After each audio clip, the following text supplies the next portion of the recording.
Back to a special battle report 40k fans. It's Battleforged Brothers, and it is a rather good, exciting battle report that me and Graham have been looking forward to for quite some time. So we have based it on a arid planet, which will be known as Praxis. That'll do. A little bit of Star Trek reference there. So this base here will be occupied by the almighty Ultramarines. So they're going to take refuge in this base here. And you'll notice there is a little gene stealer inside of there. A little bit of thematics for that. So mission is it's a custom mission, which I'll go over in a couple of moments. But basically, it is going to be Space Marines against the hordes of Gorgoroth. So we'll have a quick look at the army forces, and we will go over the custom rules that we've came up with. This promises to be quite entertaining, thematic, and a very exciting battle report. So let's go and have a look at the armies and the custom rules.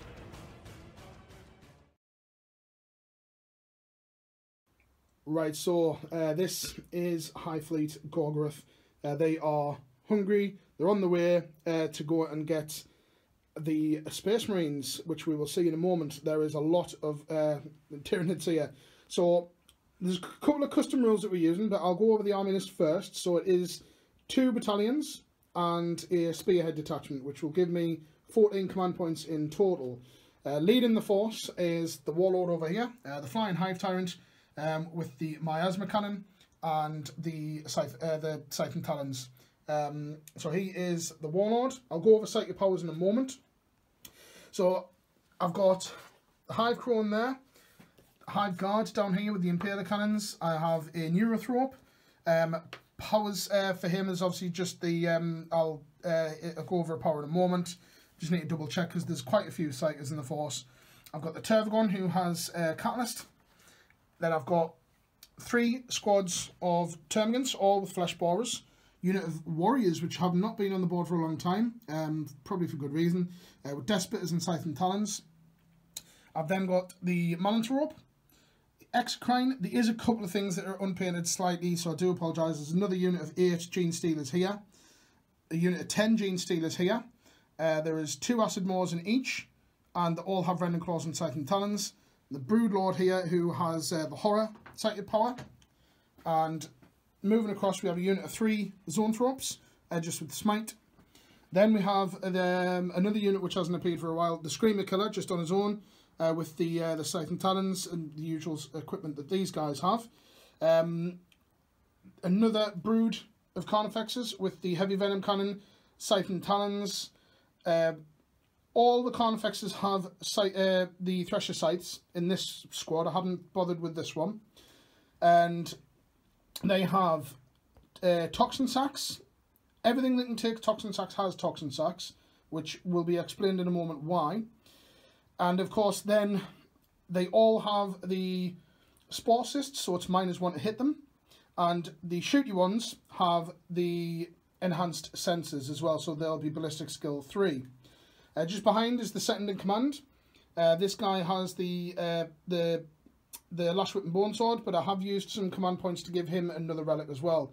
So this guy has the Reaper of Obliterix and the Siphon Talons as his feat, which was FAQ'd, so that we understand that that is now actually a weapon. So there's quite a lot to go through. Just in reserve, we have the Trigon Prime and 2 Mucilid Spores as well. So points-wise, that have, like I say, the Gene Stealers have Toxin Sacks. Nobody apart from the Trigon Prime has taken Adrenaline Glands, and that was purely to get it up to 3,000 points.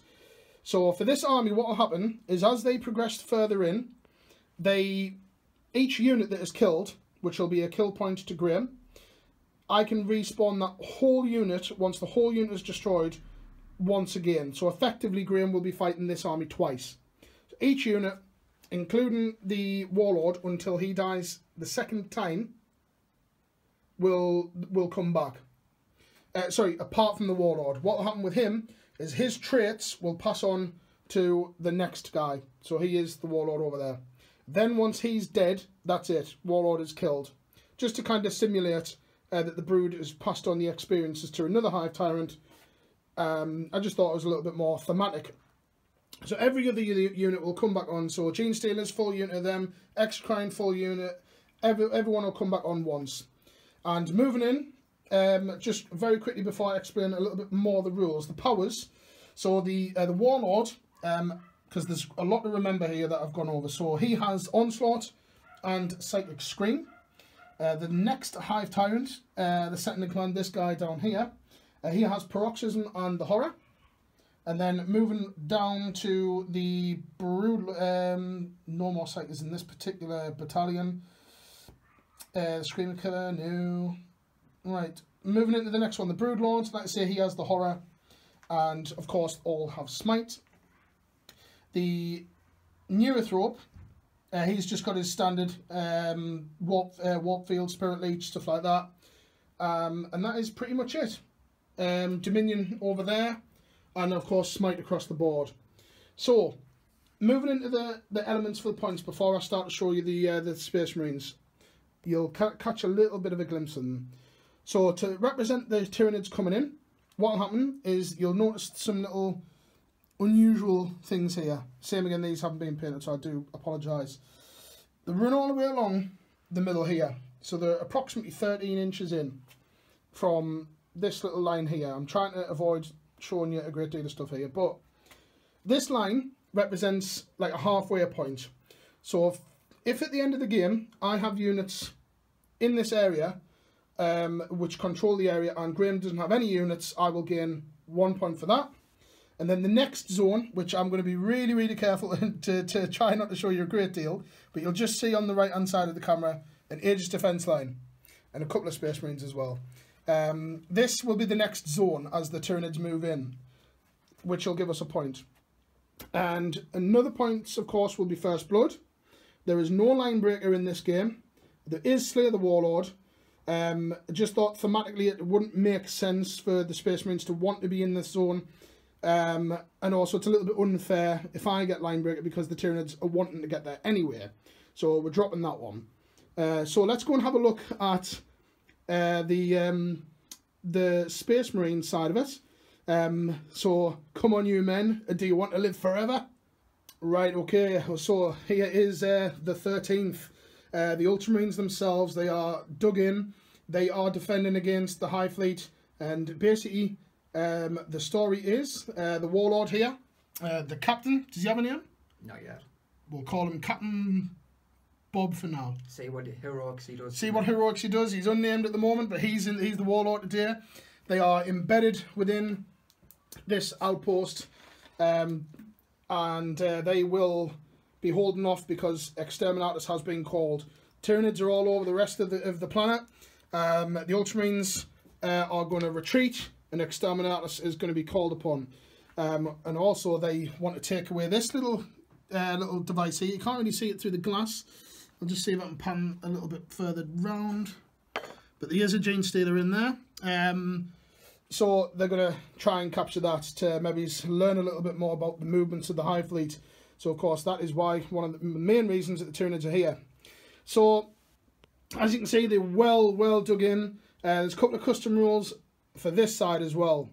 So first of all, Graham's army. So you've got the Warlord here, yep. Which is the Captain in Gravis armour. Well, first of all, basically what I've got is 2 battalions and 1 vanguard, which gives us a total same amount of points, isn't it? 14 points. 14 so he's points. Your Warlord there. Yep. Right, let's just move on. So you've got some... Basically, we'll go from here. We've yep. got some aggressors with the bolt storm gauntlets and frag grenade. We've got the Redemptor here with basically what you see. That is supposed to be the Gatling cannon. I haven't put that on yet.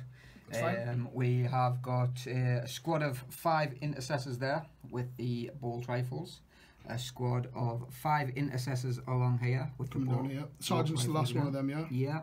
Okay. And we've got a squad of Hellblasters here with the plasma guns, and another squad of Hellblasters here.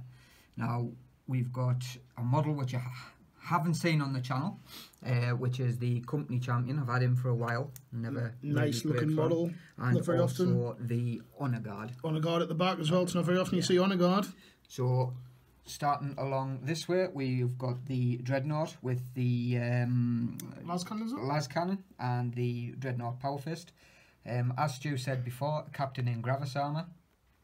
He is the Warlord.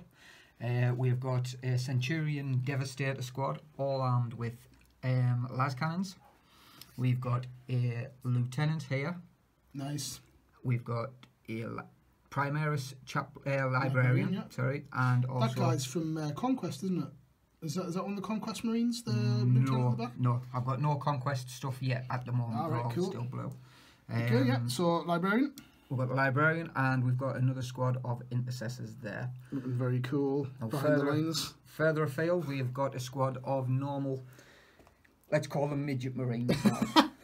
Normal Tactical Marines, Normal Tactical Marines. So in this squad, what have you got? You've got a Sergeant with a plasma pistol here? Sergeant with a plasma pistol. We should have There's a grav gun there. Grav gun there, and also a missile launcher. Yep, okay. And just above them, we've got another squad of Tactical Marines, a Sergeant with a plasma pistol, heavy bolter, and also a melter gun. There's the heavy bolter guy there. Melter gun somewhere. Yeah, melter guns here. Yep. And just next to them, we've got another Dreadnought armed with a power fist. Dreadnought fist, and also a las cannon. Is it Stormbolter underneath these? Stormbolter underneath, underneath both of them. And then just moving on to the top here. Yep, moving on to the top, we've got a squad of Interceptors with their little shooty bolters. They are really, really cool, actually. Yeah, they pump out a lot of stuff. Absolutely. One's just pretty much landed because he's come off the stand. I hate them stands. Yeah, they're very tricky, aren't they? Yeah. And we've got another squad of unpainted Intercessors. So quite a lot of Primaris Marines helping out today. We've got a lot of Primaris presence. And in Deep Strike, we have got 2 squads of Assault Marine Terminators mixed with Thunderhammers and Lightning Claws. We've got a squad of normal Terminators and also a Terminator Librarian. Nice, so Terminators will be helping out today. Coming to the defence to hold back the tide, but there are some other units that will be making an appearance as well. There will be. So of course Graham has access to every single one of these weapons batteries. So the Icarus ones here, the las cannons, and of course the Vengeance weapon batteries down here, which they are quite meaty. I mean, for example, this guy here with the Gatling weapon, the Punisher Gatling cannon, it's only 24-inch range for that one, but it's heavy 20, so that's going to be awesome to be cutting down the smaller bugs, and the big one to be targeting. Now, in the rules, in Chapter Approved, these normally target the closest enemy unit, which Graham, of course, may very well do that, but thematically wise, I think it would make sense that he would be able to choose his targets. I just think it'll make sense that all of these can choose their own targets, of course within range. So we're going to let Graham do that. Everybody that is behind cover, so the Aegis defence lines will provide cover. Behind here will provide cover. In the open, if I've got line of sight, they wouldn't get cover there. And obviously on top of here, they wouldn't get cover there. But just to protect, obviously, the Marines, they are digging in, they're using the cover as best as possible. So it makes sense that they would have that rule. So Graham will get, I will get D3 victory points if I get a scoring unit or a Tyranid unit within this at the end of the game. And Graham, if I don't get here, Graham will get D3 victory points for that. Did we say for points for these? We did, didn't we? For the weapons batteries? No. No, I couldn't remember that one. So the main thing is that Graham's going to try and push me back while I'm trying to come in, but there's some extra rules. So this is the second line, as I showed you when I gave the overview for the Tyranids. Now if Graham keeps the Nids away from this, and he is controlling this, he'll get a point for that. If he further afield, keeps the Nids out of this area, and pushes them further back to here, I'd probably say outside of 3 inches of this, and has no presence. I mean, because he might very well deep strike and bash them off. You'd also get a point for that. Now, the next one is, of course, kill points. So I get kill points for the Tyranids. Graham does not get kill points, but to kind of equal it out, what we've done is that for Exterminatus, obviously the Marines don't want to be here really. So from turn 3 onwards, Graham is going to be rolling 4 dice. And then 4 dice are for 1 Storm Raven and a 2 Storm Talons and a Storm... What's it? Interceptor, is it? Interceptor, I think, yeah. So 3 flyers, which are not any part of his points, are going to be able to drop down. And they'll be dropping down here in hover mode. Now, custom rules, yet again, we're saying that Graham doesn't have to move them out anywhere. They can hover, and basically the Storm Raven can take 2 full units. 2 full units, or 1 unit in a dreadnought. Or 1 unit in a dreadnought, yeah. And the others is 1 unit apiece. 1 unit apiece. So potentially, Graham can take off 5 units if he wants to, yeah, in 1 turn. Now, from turn 3 onwards, Graham will be rolling, and on a 4+, the units they will arrive. Now, at that point, Graham also has a choice of whether he wants to fire them and use the fire support against the Tyranids to drive them back, or whether he wants to use them to extract a unit. If he extracts, then he will not be able to fire with that unit. If he fires, of course, then he'll not be able to extract. Now, if any of the flyers decide to fire at me, in my turn, it means that I can then fire at them. Yeah. If he doesn't fire, then I can't. It's as though they're dropping in, getting out of there, getting out of dodge. But we'll have to wait and see what happens with that. So that is pretty much all of the custom rules all called in there. So looking forward to this one. It's going to be fun. Just another thematic as well for the rules. We are going to allow the Tyranids to go first. No season, anything like that. I just think it makes sense. It's more thematic for the Tyranids to be the attackers. These are all readied up. But the Tyranids are going to start to move in as quick as possible to get up there. So let's go into Tyranids for the attack on the outpost, turn 1.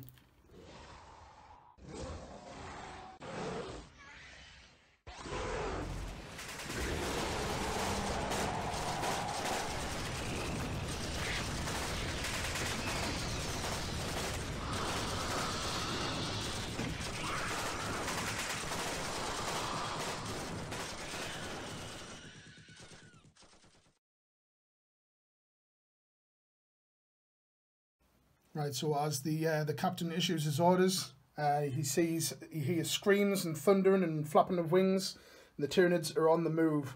So pretty much the entire force has moved forward, swooping up. The Gene Stealers advancing, both squads, Broodlord advancing, Warriors advancing, all 3 Termagant units advancing, the Zoanthropes, the Neurothrope, the Malanthrope, the Tervagon, the Screamer Killer, and the Hive Guard. No, the Hive Guard moved their standard. But apart from that, everyone else has moved. So the Hive Guard moved the usual normal distance. The Exocrine moved to his normal distance. The 3 Shooties Carnifexes have moved their normal. And the Flying Hive Tyrants and the Hive Crone. That is pretty much it. Yeah, they all moved their standard distances as far as they could. Everybody else has advanced because they want to get in. They want to shoot things to pieces and wipe the Space Marines out. So they are starting to close in. They're not as far yet, but every single time that these move and they get closer and closer and closer, will it be red will meet eventually blue, which will look like a nice, I think it looks really cool, the polar opposite colours here. The red all royal and regal, and the red over here all nice and angry colours. And I meant blue. I'm honestly not colourblind. So everybody's moved up. No Deep Strikers coming in yet. So let's go on to Psychic. Don't think there's a great deal of Psychic, really, just a couple of powers and shooting. So we'll cover that in a moment. So we'll be back in a second after shooting. Right, so the Tyranids, they have surged forward as we've seen, and they have made a little bit of a little couple of little shots. Just letting them know that they're just for Psychic, not a great deal to sing home about, just cast Catalyst, and that was pretty much it. Everything else was pretty much out of range. And we also cast Onslaught as well onto the Hive Guard. So moving into shooting, because we've covered all of the phase, it wasn't massively eventful because a lot of things have moved up. Just the heavy weapons, of course, hitting on 4s. These guys did particularly well. The miasma cannon, however, from this guy, shot over to the aggressors and took that guy down to 1. Graham has done morale in his past. These guys are within 6 inches of the captain for his trait there to automatically pass morale. So, and not really anything to really sing home about yet. The tentaclids fired from the hive crone, just doing, was it 2 mortal wounds on that? Wasn't it? Yeah, just dropping 2 wounds on the Redemptor. Fired a couple of shots for sting and salvo, and nothing really to sing home about. So the Ultramarines have, they're still well dug in here, nothing really to worry about. The only other thing really, the Carnifexes, these 2 shot into the weapons battery and did no damage. And this one here shot across into the Hellblasters and did some damage there. And apart from that, nothing else, no assaults, all done and dusted, nice and clean. But just before we hand over to the Space Marines, as they get ready to heat up the guns and the automated defences start targeting moving targets with more than 2 limbs, the Tyranids, they are moving in, they are getting close, and the Marines have to hold out until their air support starts to extract them out. So I think they'll be, I think they're well dug in here, but they have lost a few people, and the Tyranids are getting closer. So let's have a look and see what they do on their turn 1 movement. Right, so the Space Marines, they have just reorganised themselves a little bit, and as you can see, the majority are staying exactly where they are, which is part of the narrative of the story. They don't want to move out, they're waiting for the reinforcements. So pretty much Graham has just moved a couple of the units just to fill out the gaps, and that's it really. So there will be a very quick psychic phase. Graham does have a psychic, he is on the board. You also have another librarian in Deep Strike as well, don't you? He won't be able to contribute this particular turn. Unless Graham wants to bring him down for Deep Strike, I will give him the option if he wants to before Psychic. Nope, he's shaking his head. No, he's going to leave them in the teleportation chambers for now. So, pretty much, very quick Psychic phase we'll do, and shooting. I think we'll probably catch a little bit of shooting from the cannons, see what they can do. Not going to catch all of it because it'll probably take absolutely forever. And we don't really like to catch everything on camera because it would be a little bit boring to watch everybody just constantly roll dice all the time. So we'll certainly catch the highlights. So let's have a look and see what's Psychic, and we'll open up with shooting. Right, so we are just in the middle of the shooting phase, just at the top of it. Just to quickly mention Psychic. Graham's cast over here. Mighty Heroes. And Psychic Fortress. And Psychic Fortress as well. So, but giving them a little bit of protection that side. Just very quickly, what are they both Mighty do? Heroes adds 1 to the model's strength, toughness, and attacks. So these guys are now toughness 5 and the strength 5. Basically, Psychic Fortress automatically passes morale tests, and you can re-roll it. You can roll D6 each time it suffers a mortal wound on a psychic power, and on a 4 it ignores it. So it's protecting against things like smite, so that's quite helpful. Right, so apart from that, we are going to open up with the big guns here. So Graham is firing the Gatling Punisher cannon from this. Yeah. Straight across. We have measured up in range of he was in range of the Gene Stealers, the Carnifex as well, but he has decided to go for the Gene Stealers at the front here. So he is hitting on 5s. There's 20 shots here. So there is quite a few misses there, to be fair. Did you roll 20 dice there? Yeah. Out of 20 dice, 1, 2, 3, 4, 5. But you know, it is hitting on 5s. Yep, it is strength. The Punisher strength 5. Strength 5 against toughness 4, so 3s to wound here. So there is 4 wounds there. Yeah. And it is no AP, 1 damage apiece. No AP, 1 damage apiece. So Gene Stealers 5 up invuln save. So we do fail 3, but we do also have Catalyst as well cast, so 5 ups to ignore failed wounds. So we do ignore another one, so 2 of them are dropped from that cannon there. So obviously it is showing a little bit of, I'm just going to take the ones on the back as well, but it is showing, you know, the rapid fire, you know, kind of spraying and praying. So it's not as accurate as the other Space Marine weaponry, but Graham is going to open up with the big one here. So where do you want to shoot that? Because it's got quite a big range. It has 96. I will come back once Graham's decided his target for this, because it is a large range.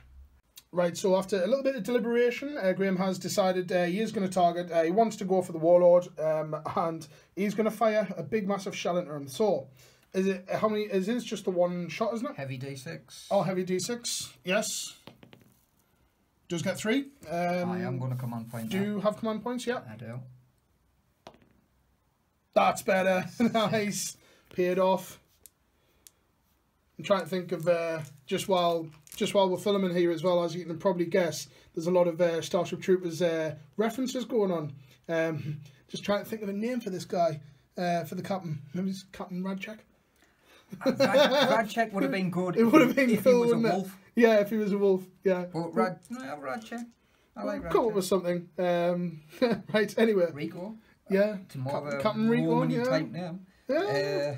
Right. Okay. So heavy D6. We are hitting. You've already hit. Hitting on 5s. 5s. That's a little bit better. You've already used a reroll though. Yeah. Right, so it is strength. Strength 8. Strength 8 against toughness 7. 3s to wound. Ooh, 1 wound. 1 wound. It is -2 and D3 damage. okay. So I will get my 4 up warp field. Who's in one? He's fine. No. So the Warlord shrugs that off as he zips and dives out the way of that massive shell coming in. So that's that fired. Of course, Graham does have a lot more other stuff to fire as well. So we'll let him carry on. If anything massively important comes along, we'll certainly catch that on camera. But he still has all of his Marines down here. His aggressors still intact. Dreadnought untouched. Las cannons on top of here. He obviously still has the use of these automated weapons. Of course, you've got the guys down here as well. So a lot of bullets going to come flying here. So we will come back in a moment. Right, we are just in the middle of shooting at the moment. All of the automated guns have fired. Couple of wounds being dished out, but not amazing. Obviously, you saw these two. But the Hellblasters have done really well as well. They've dropped the Hive Crone down to 4 wounds. We did make a little bit of an error earlier because 2 of them, Graham did supercharge. But then we remembered, obviously, the unit is in range of the captain. So we put them back on, re-rolled them, and he got another wound through. So dropping that down just to make it nice and fair there. So Graham's currently firing the Redemptor Dreadnought into the Hive Crone. He's going for first blood here. And I think, to be honest, he'll probably get it. So are you firing both of them at the same time? Yep, I'm firing them both. Both, like the little one and the heavy big one. and the onslaught. Heavy onslaught and the normal onslaught. Okay, so this is hitting on 3s? Yep. Because he hasn't moved? Hitting on 3s. Yep. You're not in range of anybody to re-roll for him. Oh, that is a nice roll. Yep. Yeah, I think you're more than likely going to drop this. Alright, we are. It is a low strength weapon, which is 5. Okay, so it is wounding on 5s. Because he's toughness 6 for the Hive Crone. A few 6s. A few. He doesn't get any buffs or anything for 6s or anything for this weapon. It's not like Rendon anymore, is it? No. So that's fine. So that's 1, 2, 3, 4, 5. 5 wounds. Is -1 damage. Right, so I think you're going to kill him here because I have 5 up saves and 5 to make. If I pass 2 of them, he lives. Nope. He does die. He's not going to be able to do anything there. So that does mean Graham has scored first blood for killing the Hive Crone here. He will come back on, but once he is dead the second time, that is it. But he will have to come on back from here. He'll move on from the board, so it's full distance, but he'll not be all the way up. So that is that done there. So we'll continue on with the rest of the shooting, and we'll come back at the end. Right, okay, so we are just back after the shooting phase for Space Marines. It's not too bad. Obviously, as you'd seen, the Hive Crone was taken down there. He will return and move in from my board edge 30 inches to his full movement. And a lot of firepower coming in, especially the rerolls to wound and rerolls to hit for the captain and the lieutenants helping out. A lot of las cannon firepower coming in, taking the Warlord down to 7 wounds. And a couple of Gene Stealers being dropped, but with them being in Synapse, they'll be fine. Catalyst really helping out. We saved 3 of them from Catalyst, so handy that we're pleased that we put that power on. And just a couple of random pot shots from the heavy bolter and the missile launcher coming in at the Carnifexes, but they are fine. That was missile launcher in at the Screamer Killer and the heavy bolter in at this guy here. So that is it for turn 1. Not massively eventful yet, but the closer we get to the lines of the Space Marines, more things will die. More things will die on both sides. So as blue, these are blue, and meets red, starts to get closer, things will start to heat up. So we will head into turn 2 for the Tyranids. And as the units start to replenish and come back, the Space Marines, they hold firm. So as a famous man in a film once said, incoming, here come bugs, bugs, bugs. Right, so movement has been completed, and as you can see, the Tyranids are closing in. So they are within spitting distance of the Space Marines here. So what have we done? So the Screamer Killer advanced 9 inches. This guy, all 3 of these have advanced as well. So 11, 10 and 8 at the back there.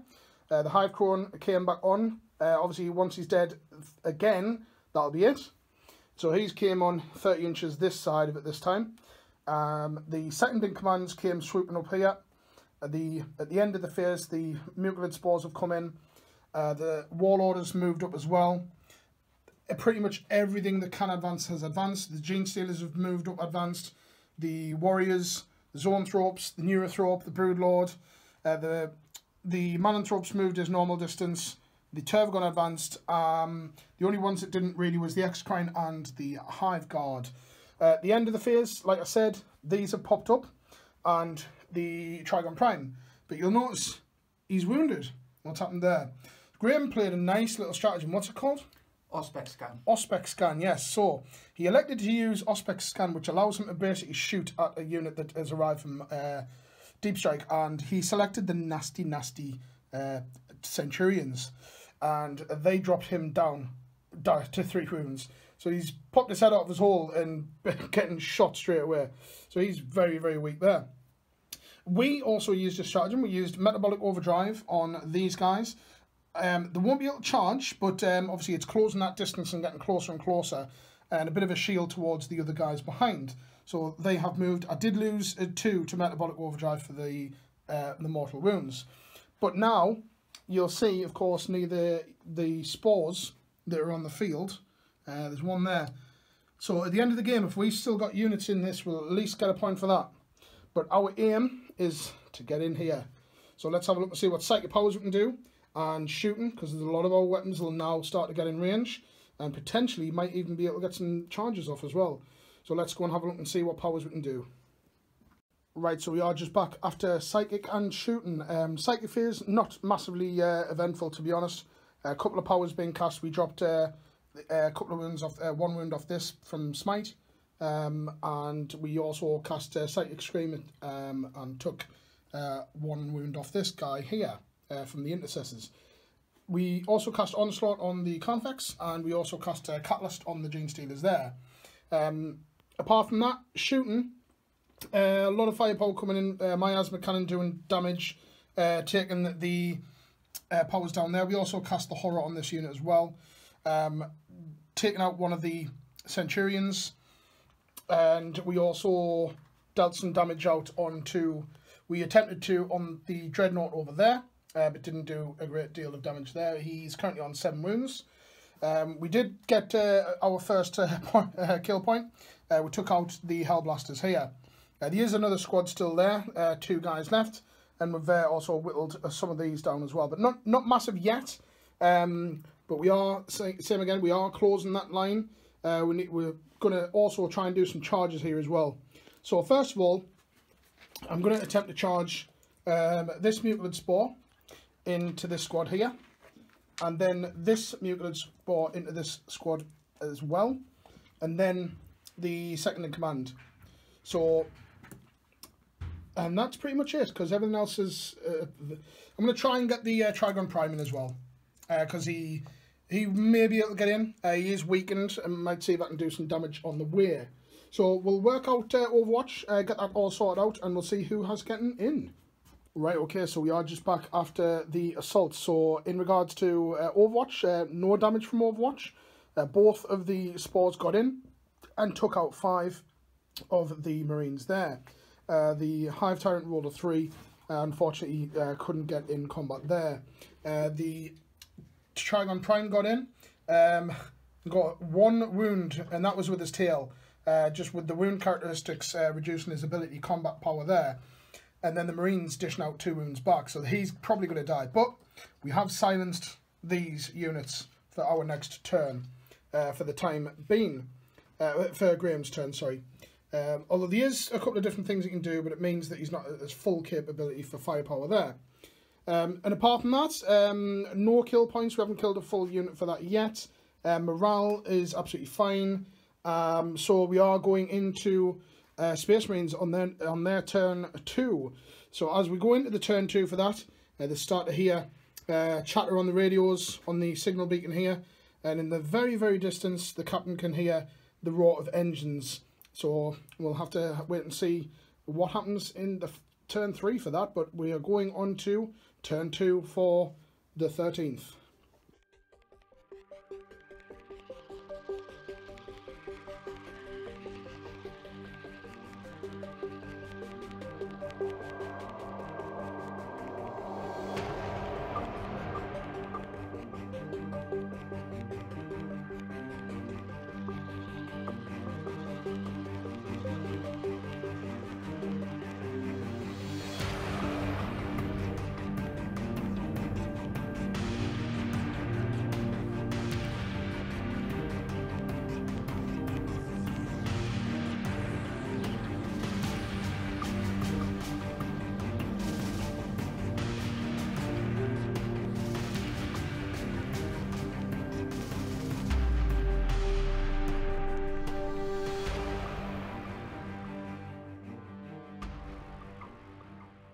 Right, so as Captain Rico, as he's been called for the time being, has heard the engines in the distance. He knows help is on its way.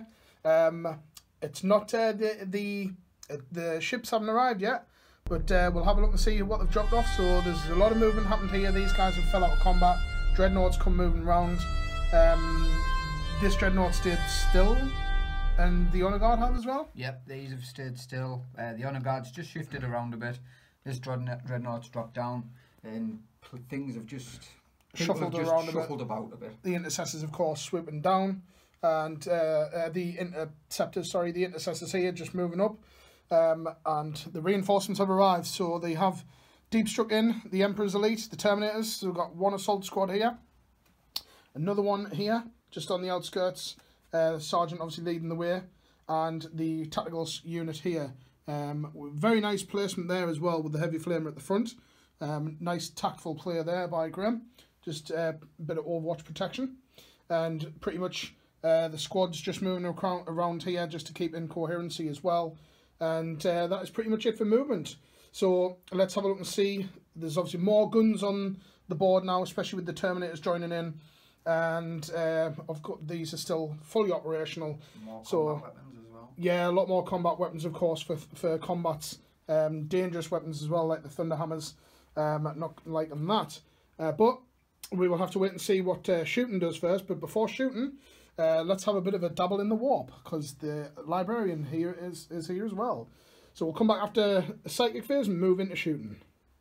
Right, so we are just back after psychic and shooting. Quite eventful actually. Psychic phase, just a couple of buffs being cast, and a lot of powers being denied because of Shadow and the Warp. But the only real one really was, what was that one called again? Fury of the Ancients? Fury of the Ancients. Yep, Fury of the Ancients cast on there. Shooting phase, there's like a big empty space here. There's a lot of units being took out. So Warriors are down to two man there, 1 on 2 wounds. The Screamer Killer was took out. That was las cannon fire from the Dreadnought. The Warlord has gone. And as agreed at the beginning, the Warlord is the only one who will die once and not return. But it's kind of pointless, but all of his traits and stuff would pass on to this guy. But his Warlord trait is Insidious Threat. So he doesn't have any shooting weapons. So he's kind of took over the role now. So not too bad. The Marines are doing absolutely brilliantly here. I mean, this guy's been reduced down to 7 wounds. The Gene Stealers are gone. There's a whole squad of Termagants being took out. That was firepower coming in from there. Support fire coming in from the turrets. Massively helping out. Even though they're only hitting on 5s, these on 4s against flyers. Just chipping in. But that's all the firepower done. Do you have any assaults to set off, sir? Yes. Okay, so I would imagine the assault Terminators. The assault Terminators. Where do they want to go? Also the other Terminators. The tactical Terminators into your Flyrant. Into the Flyrant. Okay, so no Overwatch. Yep. Don't have any shooty weapons. These are for the assault Terminators. The assault Terminators. Yeah. Oh, an 11. Oh, yeah, an 11 will more than likely get these in, like... Yep, they are definitely in. And the tactical ones, yep. An 8. Might be a push. I don't think an 8. It should be. Yep, they're in. Yeah. So, 2 Terminator squads charging into this guy. Ouch. So, we'll let Graham move in, see what's what. We'll see who he wants to attack with. And then we'll come back. More than likely, this guy will be dead. But then we'll go into our turn 3. And a lot of the creatures will start to come back. We've also agreed as well, originally we were going to put the units like right the way back here. But what we've agreed to kind of simulate the movement of the Horde is that any footmen, all the units on their foot will spawn from the back, like the furthest back line, just to simulate that the constantly coming on. Obviously, things that can fly will come a little bit quicker, but the starting point will be there. So, for example, if Gene Stealers come in, they'll come there, but then they'll come in from there, move their rate up, or of course, or if I want to advance them, just to simulate the movement like a steamroll, the wanting to get in. Otherwise, the game it wouldn't be really. Wouldn't flow. It wouldn't flow, yeah, because half my army or potentially the majority of the army might be all the way back there. So we will we'll let Graham do his charges and see what damage he can dish out. So we'll be back in a moment. Right, so we are just back after the end of Space Marines on their turn 2. You'd seen the Terminators got in, reduced this guy down. I'm surprised he's still alive. Actually, Graham got some unlucky rolls, reduced down to 6 wounds. We then intervened combat, so I decided to attack this squad here, just to reduce the amount of damage that would be coming in from the next attack. And we killed 2 of the Terminators just with the Reaper of Obliterix. Didn't get any 6s, unfortunately. And apart from that, that's everything all done. So now, of course, we will be going into Tyranids on their turn 3. So more units will start to arrive. But just before I go into that, so Graham's attacks with his Power Fist, he got all of his hits and he got all of his wounds. Now, Power Fist would have easily killed this guy off. So, 4 Invuln, and that is what I roll. 2 6s and a 5. So, yep, just bouncing off his Psychic Shield there. This guy's infuriated that his twin, the Warlord, was killed. So, it looks as though he's going to see, hopefully, if he can do some damage. So, let's have a look and see what the Tyranids decide to do on their turn 3. Right, so we are just back after movement for the Tyranids on their turn 3. So, the Hive Tyrant has remained in combat here. The Carnifex is just staying where he is. This one's moved up slightly, and the other one has just moved through there. You'll notice Gene Stealers are back, because obviously units have started to come back. So they all came back from here, and both Gene Stealer squads for their advance rolled a 6, so they've moved 14 inches. These are angry Gene Stealers, so they've just moved up as far as they can. The Screamer Killer as well, he's advanced up. I think it was roughly 12 inches. He's moved up fast. The Broodlord's advanced. Trigon's back as well. The Termagants have advanced. The Tervagon has advanced. And the Hive Guard have moved up standard. The Malanthrope standard. And this guy, this particular turn, has decided to stay stationary.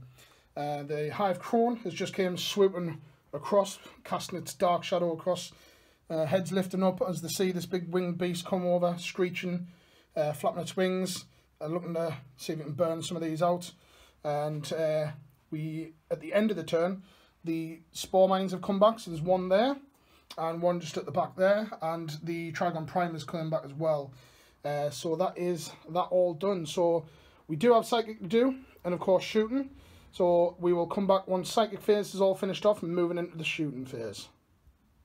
Alright, so we are just back after psychic and shooting. Psychic phase pretty much uneventful, nothing major to mention, no real damage. Shooting, pretty decent, just whittling a couple of units down. We ended up firing our venom cannons and took this guy down to 2 wounds. It's pretty decent there. And just firing a couple of bits of rattles, weakening units down. We have this annoying Hellblaster here, is still alive on 1 wound. We took out the Redemptor Dreadnought there, and that was firepower from the Exocrine playing Pathnogenic Slime as well, just to secure that he was dead. We also fired the Hive card, which was successful in getting us a command point as well. That has put the Tyranids on 3 at the moment, but we do have a couple of charges to set off. So obviously we're still in combat here. We are going to charge both of these Carnifexes into, we're going to, I'm electing to charge the unit, the Assault Marines there. Then I'm going to charge the Hive Crone. I'm going to get the Hive Crone into combat with the Intercessors. And I'm going to try to see if I can get, oh, well actually no, the Hive Crone, I think I'll go for the Aggressor. And the Trigon Prime is going to see if we can get it in combat with the Intercessors over there. So, Graham's currently not here at the moment, so I'm going to wait for him to come back. We'll resolve Overwatch, and we will come back once that has been sorted out. Right, so we are just back after the assaults. Not too good, to be honest. Down here, we whittled this unit down to 2, and this unit down to 3, and that unit down to 2. Morale's holding there. Graham did also play a stratagem. He interfered with combat there. Then at the end, he played a stratagem to attack again.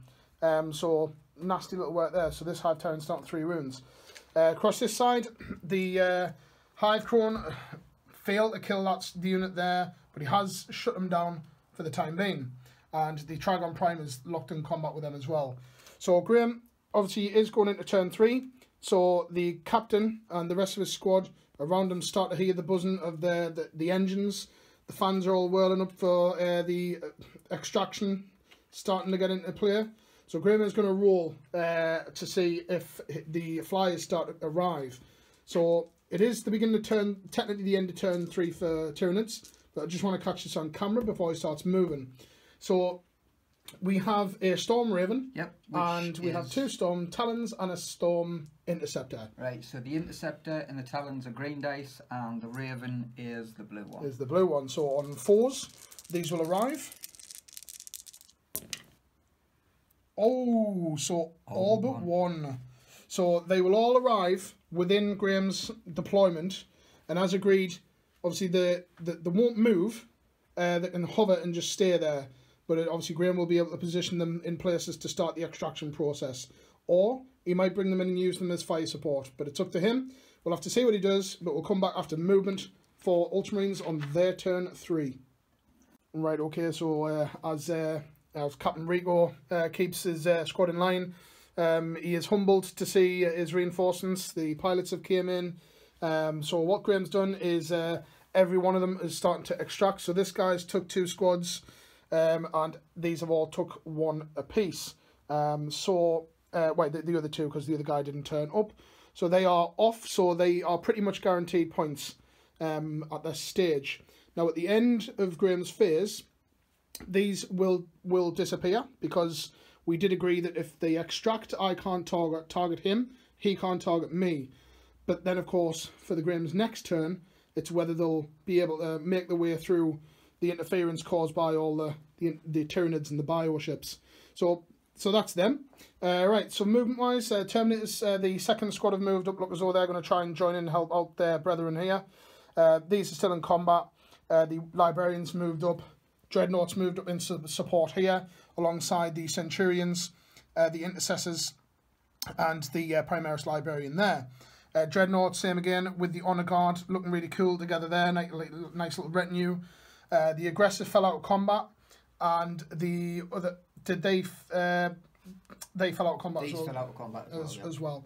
Okay, and then the lieutenant is just back there as well. So apart from that, we'll just do a very quick psychic. I don't know if Graham will even bother. He might just decide to open up. At this stage in the game, though, it's starting to get a bit tricky because Graham's thinking, well, what do I do? Do I push things forward to drive the enemy back? Or do I start to bring units? Because although points are going to be scored for the units moving off the board, he's whittling his army down. So there's not a lot of, not as more guns anymore. But that's the aim of this particular mission. So we'll have a look and see what he decides to do. So we'll be back after psychic and shooting. Right, we are just at the beginning of the shooting phase, and Captain Rico has called in orbital bombardment. So Graham has used all of his command points. So he's got none, I've got one left. So he's going to pick a point and is going to dish out some damage. So where are you picking, sir? Right, okay. So I've never actually done this before because I don't run Space Marines. So right, so what is it that we have to do from here? Right, so I've selected a visible point. Yep. I've got to now roll a d6 for every unit within d6 of that point. Of the range. So now I've rolled. This is the range. Okay. Need a high number. Right, you're still gonna get some stuff, but. You know, you're pretty much that. Yeah. It's not as big as yeah. That's okay. Right. So, on a 4+ of the unit being rolled for suffers a D3 mortal wounds. So, okay. So for the Tervagon. 4+. Nope. These dudes. The Termagants. Cocked. Yes. Yeah, it's, what is it, D3? D3 mortal wounds. Okay, so D3 mortal wounds on that unit. Okay, so they lose 3. We'll pull them off in a minute. Neurothrope is a character, so you are subtracting 1. Yep, so that would be 3+. Subtracting 1. Nope, doesn't anyway. So it'd be a 5. Oh, yes. Yeah. But that's a fail anyway. The Warriors. The Warriors. 4. Yep. Yep, D3 mortal wounds. Oh, 3. 3. One of them's killed because he's already on... And I would say them are just out. No, I'd say they're in. Would you say that? Yeah. Okay. Yep. Okay, and D3 mortal wounds for them. 3. So 3 from this squad are dead, 3 from that squad are dead, and one of the Warriors is killed as well. So not too bad. Could have been a lot worse. I wanted it to be a lot worse. Yeah, Graham wanted it to be a lot worse, but it's really cool that he's played that because it kind of simulates that the reinforcements are starting to come in, the Navy's starting to come in and help out and bombard. But that is that's all done and dusted. So we're going to move on. We'll come back at the end of shooting. Right, okay, so we are just back after the shooting phase. Quite good from Graham, actually. Obviously, none of these could lend fire support because Graham elected to extract. But the support from the guns has proved really good. So the Hive Crone has been taken down. Death Throws didn't work, but he is gone. He will not regenerate. A lot of firepower, killing off 2 of the units of Termagants. 4 of the Gene Stealers brought down. 1 of the Carnifexes killed outright. That was from the fire from the Centurions lining their lasers up with guidance from the Emperor watching them, firing across. Killed that. He will regenerate and come back though. A couple of pot shots in at the Tervagon. That was from this dreadnought here, firing in and took 2 wounds off. And that was pretty much it, to be honest. A lot of bolt of fire coming in as well. Just whittling units down. So there's, as you can see, the Tyranids are starting to feel this, but units are still due to come back. But Graham does have some charges to set off. So where are you charging? I believe you got 4 to set off, did you say? Yeah, I'm going to set off me Dreadnought to your Trigon Prime. Okay. Me Terminator Librarian into Carnifex. This Carnifex here, yep. And my Thunderhammers, me Assault these guys here. Into your Flyrant. Into him. Okay, so I will get Overwatch, of course. So I will do the Carnifex Overwatch. So it's D3. So I get 1 hitting on 6s. Nope. So I want to see if my charge. if he gets in. 5, 6, 7, 8 should be absolutely fine.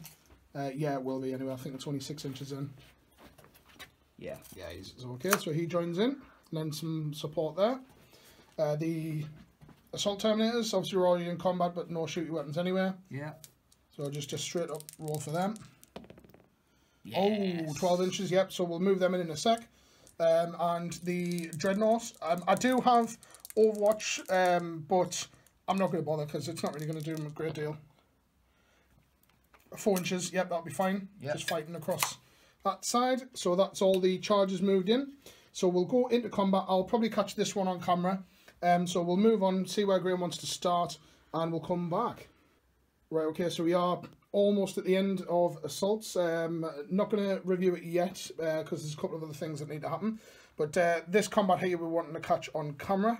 Just I think it'd be a bit thematic that the ancient Dreadnought, he's coming in to help hold off so that everyone can escape. So Dreadnought is going to attack first with the Dreadnought Power Fist. Yep. So I believe he gets 4 attacks. 4 attacks. Or is it 5 for a Dreadnought or 4? No, 4 attacks. 4 attacks. Hitting on 3s. Hitting on 3s. Oh, is he? Oh no, he rerolls because he's in range of the captain. Yeah. Captain Rico. Nope. It's obviously meant to be. Times 2 strength. Times 2 strength, so it's 12. Strength 12. Oh, against toughness. Yeah, toughness 7. So it will be 3s to wound. He does get 2 wounds. 2 wounds. And it's I think it's AP -4. I want to say combat weapon. It is AP -3, 3 damage piece. -3. Right, okay, so 6 up saves. No. 6 damage. 6 damage. Yeah. Ooh. That has dropped the Trigon Prime down to 2 wounds. So he does still live. Obviously, he will get his attacks back. But Graham does have the combat resolution first. So where do you want to start? Obviously, with these Terminators down here. Yeah. So we'll get that sorted out. So we'll get the rest of combat all resolved, and we'll move into Tyranids on their turn 4. Right, we are just back after the end of turn 3 for the Space Marines. Combat resolution, the Hive Tyrant was smashed apart, and that was about it really, but he will come back. It's only the first time he's died. Over this side, the Trigon Prime is limping along, didn't really do any damage back either, absolutely whiffed with all of his hits. But over here we did kill the Librarian, and we did also kill the Thunderhammer Terminator, but then these guys have consolidated in, so these are still in combat here. So apart from that, just the extraction vehicles, the flyers, it is getting late, I'm tired. They have gone to take the Marines away, so that pretty much will be, we're starting to put the points on now, so that puts Grim on 6 at this stage. Next time it's his turn, he will have to roll to see if they come back on, but it's going into Tyranids turn 4, and some more units are starting to move up the field. So as we start to close the gap, things are starting to get tight in the outpost. So let's see if Captain Rico can hold the line a little bit more and see what happens. Right, so we are just into turn 4 for Tyranids. It's starting to get towards the end of the game here by the looks of it. So first of all, for respawns, the Flying Hive Tyrant came on there, moved 16 inches. He wants some more of these, so he's going to probably try and get into combat. The Carnifex that was killed, he's just moved as standard. The Exocrine, I have elected to keep him there. I think I'm wanting to use his fight support there, and basically everybody else has moved up. Everyone who can has moved. Trigon Prime is going to stay where he is. He might do all right. The Termagants have moved up. Tervagon's moved up. The Broodlord is he advanced, got a 4 on his advance, so he jumped like miles, or 12 inches in total, down towards here. And there's Gene Stealers there and Gene Stealers there, and both Carnifexes are still in combat as well. So we're looking at getting into combat and try and take out these Terminators if possible. So apart from that, we're going to move into Psychic and Shooting. Probably going to do the whole Psychic and Shooting phase as one thing, speed things up a little bit, because it is getting a little bit late. And obviously work and all them boring things tomorrow. So let's have a look and see what the Nids can do. Right, so we are just back after shooting phase for Tyranids on their turn 4. So the Tyranids are starting to get a few points racked up, starting to worry Captain Tycho. He's an actual character, Captain Rico. So what have we done? So we've shot everything as much as what we could. We finally took out the annoying aggressor over there. So we've got a kill point there. We took out these intercessors down here. And we also took out the Dreadnought. That came from firepower from the ever so reliable Exocrine. With them staying still, getting a fire twice is just amazing. We killed the aggressor by with the respawned Carnifex. Shot over there, killed him. Hive Guard, whittling some wounds down as well, which came in quite handy. So, going into assaults, do have a couple of assaults to set off. Now, some of them are going to be maybe it's a little bit of a stretch, but we have to get in there. So I'm going to, first of all, I'm going to try and get the little Spore. I'm going to try and get him into combat with the Centurions. Bit mental, but why not? I'm also going to try and get the Screamer Killer into combat with the Centurions. And I'm also going to try and get the Tervagon into combat with the Centurions. So 3 units trying to get into that. So we'll resolve this in a second. And I've got the Hive Tyrant is going to try and get in combat with this squad here, the new one. Just to mention Psychic as well, I forgot. We cast the Horror from the Broodlord onto these, and that was pretty much it. Everything else failed. And we're also going to try and get this Gene Stealer squad, that Gene Stealer squad, and the Broodlord into multiple combats here. I haven't fully decided where I want to try and get in, but we will. I'll deliberate and we'll resolve Overwatch where it needs to be, but we'll come back once Charges is complete. Right, so we are just back after combat, quite a long phase. The only thing really, the Screamer Killer was killed on Overwatch from the Centurions, which was brilliant. Moved in with combat here, absolutely brutal. We took out this Terminator squad here and the other one, so it's just left one there, so that gave us 2 kill points there. Because remember, part of the rules is that the Tyranids get kill points, Graham gets extraction points. So across this side, the Tervagon smashed through the bunker, breaking in and killed one of the Centurions. Centurion did no damage back. And across this side, the Trigon Prime killed the Dreadnought. Even though he was like hitting on 5s, he only got 2 hits, but he got a 5 and a 4, so 9 wounds taking that Dreadnought out. He didn't explode, however, but another kill point earned us there. So currently, with the kill points, the way that it stands, the Tyranids are on 11 to Graham's 6. However, that being said, Graham does get points for extractions, so he'd be wanting to bring them in. So he's that's pretty much everything all done. These guys down here obviously dishing a little bit of damage. The Thunderhammer's trying to attack the Broodlord, but because we cast the Horror, he only got 1 hit, and our invulnerable passing through there. I was just saying to Graham, a lot of the things that I've done in this game, invulnerables, have been surprisingly really, really good.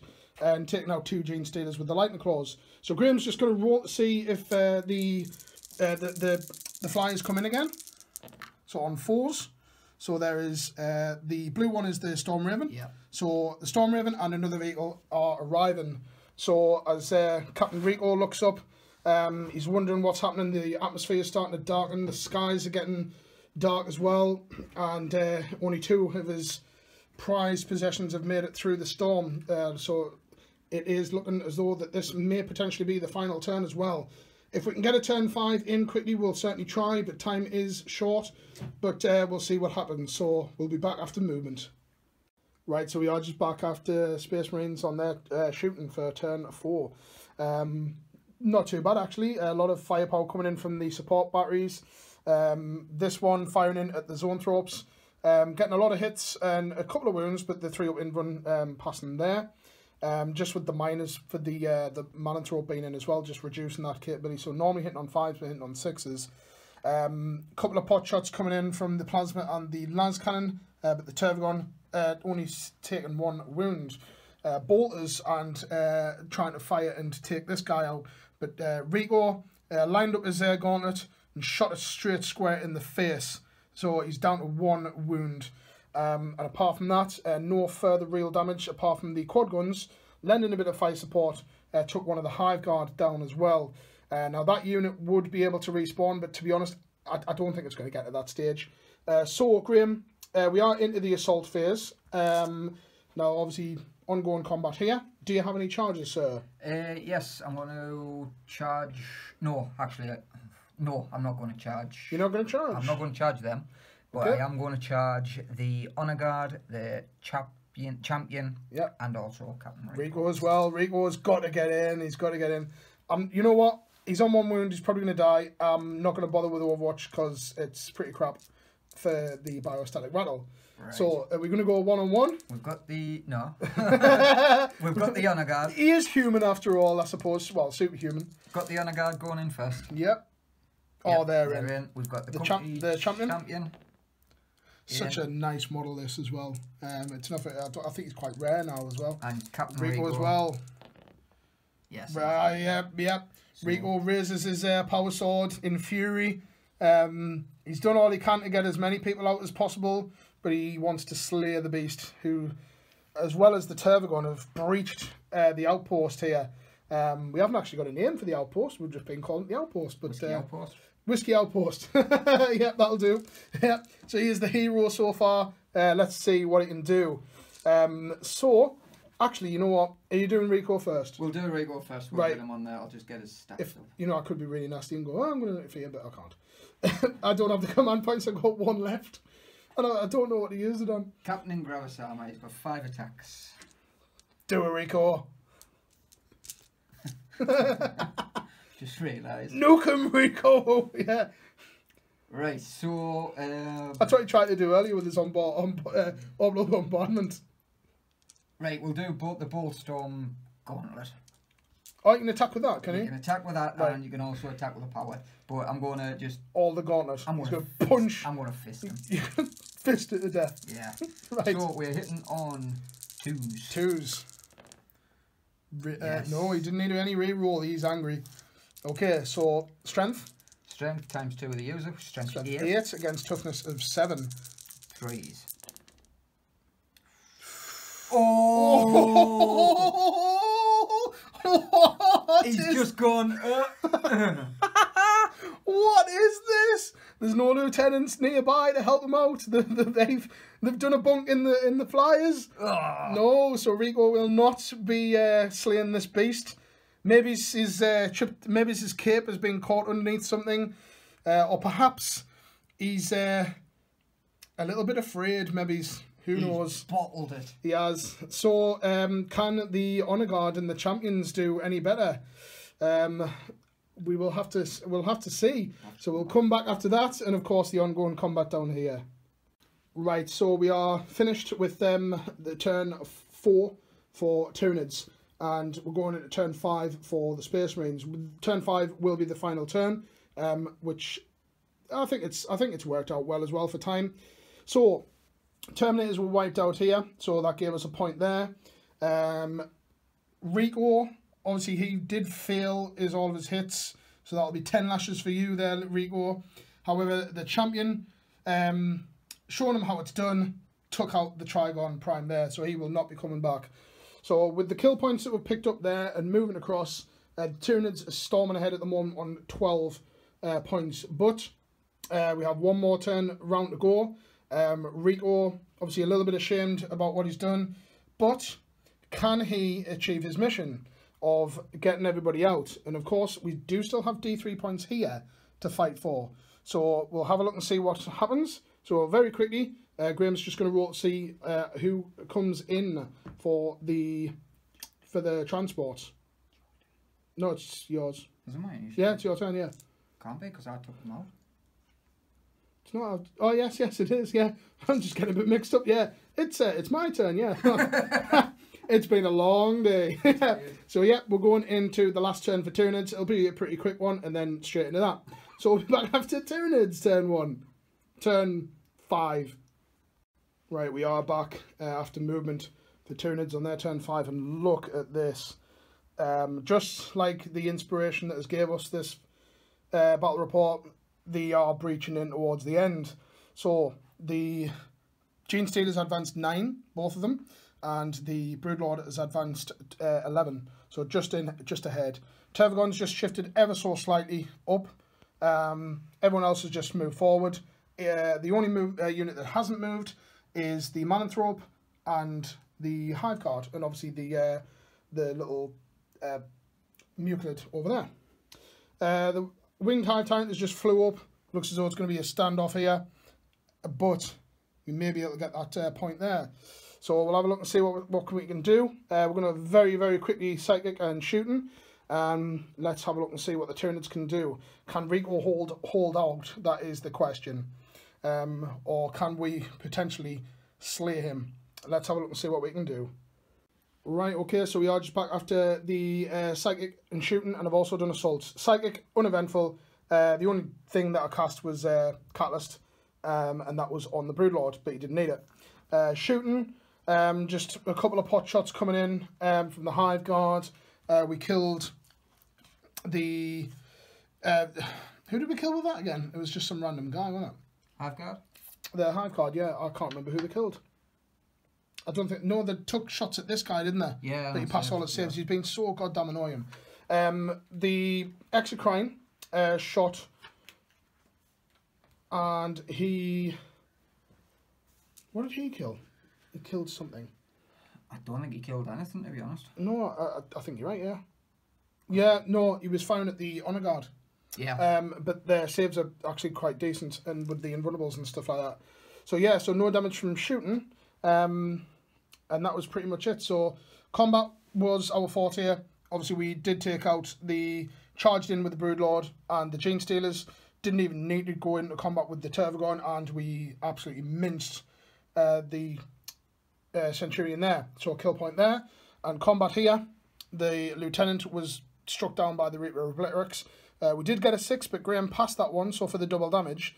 But another 2 wounds that we got was a total of 6, and he failed it. So 6 wounds, swiping him off, cleaving him in 2 with his bone sword, as he holds him by his neck with the lash whip, cuts him in half. And Captain Rico over here can just hear his screams in the distance. So apart from that, that is the end of our turn, and we have one final turn to happen for Graham. Rico, what's going to happen? Let's bring in the air support. Okay, so the Storm Raven and another one comes in. So it looks as though Exterminatus is pretty much on its way. Or whether they're retreating and all the Hive ships are just going to be too much. So let's have a look and see what Graham does. Right, guys, so as we look at Rico, he is escaping in the Storm Raven. As we give a bit of a view, as you can see, it is the end of the game. So everything possibly that could fire, the automated weapons, Plasma Guy here, who will live another day because he's not dead, dropped the Hive Tyrant down to 7 wounds, but he is still kicking alive and kicking over there. I know it's strange that I'm doing it from this side now. It's weird coming from this side. But Rico will suffer his punishment. He will get his 10 lashes. But the Tyranids have breached. It is the end of the game. It's been absolutely carnage. It's been a really, really, really fun game.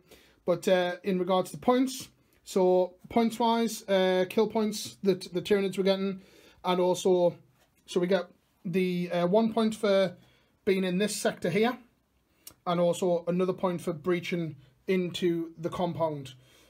We did roll a d3 for the specimen. We rolled a 1, so there's 3 points there. And in kill points, we a total of... what was that, 12, 13, 14, 15, 16, 17 to Graham's 12. So not absolute carnage, but it's been absolute, well, it has been carnage to be fair. In regards to the points, I think it reflects the game. Graham was absolutely storming ahead at the beginning, but as the Tyranids have constantly replenished the lines and coming in closer and closer and closer, especially the combat element as well, these kind of sat and did nothing for ages, but then once they've hit, they have hit hard. I think a little bit unfortunate that sometimes not all 4 came in, but I think Graham has done very well getting everything off as quick as he could. But let's go do a quick analysis of the game. But thanks very much for watching, guys, and tune in next time. Right, guys, so I hope you've enjoyed that one. We certainly did. We've been wanting to do a Starship Troopers inspired battle report for quite some time. And I think we've done it some justice, to be honest. I think a long time I think we wanted to do this since we saw Starship Troopers. Yeah. So hence a lot of the Starship Troopers references. But it is a Tyranid victory. In the future, not for a while because we're knackered, we may very well do something similar, or kind of redo it with maybe different armies. Maybe. Is it a Tyranid victory though? Because Exterminatus still... No, see, because all of the interference that was stopping your things, all the bioships are in orbit now and they've drew off the Imperial Navy. So this planet's mine. Yeah, so I hope you've enjoyed this one. Just a couple of notes. I think the Tyranids at the beginning, obviously for the distance, I think just everything that were planned out worked really well from Hammer and Anvil. If we were in Dawn of War, turn 2, I'd have been in your zone straight away. I think it worked that way, being funneled down, and it kind of simulated the whole horde by them coming back on. I didn't think that was too much overkill. No. You know, no. If it was constantly replenishing, maybe. But yeah, so I thoroughly enjoyed that. I'd say model for the match for me, bit tricky, but I'd probably have to give it to the Hive Tyrant, the second in command, the one with the Reaper of Rhetorics. Yeah. Mainly because towards the later ends he was killing stuff in combat.